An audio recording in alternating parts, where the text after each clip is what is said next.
ఇప్పుడు కేవలం 7,999 up to 10 kgs వరకు బరువు తగ్గి అధిక బరువు నుంచి వచ్చే ప్రధాన సమస్యలను దూరం చేసుకోండి. మొత్తానికి నాగార్జున చాలా కాలం తర్వాత సక్సెస్ వైపు పయనిస్తున్నాడు.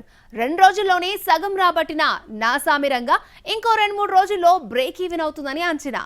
సంక్రాంతి బరిలో అందరికంటే లేటుగా వచ్చి నాసామిరంగా అంటూ ఎంత కలెక్ట్ చేశాడో చూసేద్దాం.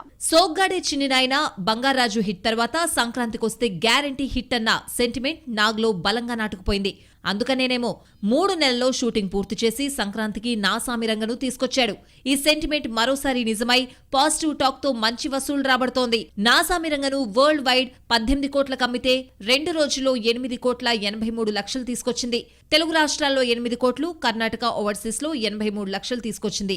సినిమా బయట కంటే తెలుగు రాష్ట్రాల్లోనే మంచి వసూళ్లు రాబడుతోంది. నాసామిరంగకొచ్చిన టాక్ తో నాగ్ టీం ఫుల్ ఖుషీగా ఉన్నారు. సినిమాకు లాంగ్ రన్ ఉంటుందన్న నమ్మకంతో ఉన్నారు. సోగ్గాడే చిన్ని నాయన 50 కోట్లు కలెక్ట్ చేయగా ఆ రికార్డును నాసామిరంగా బ్రేక్ చేస్తుందో లేదో చూడాలి.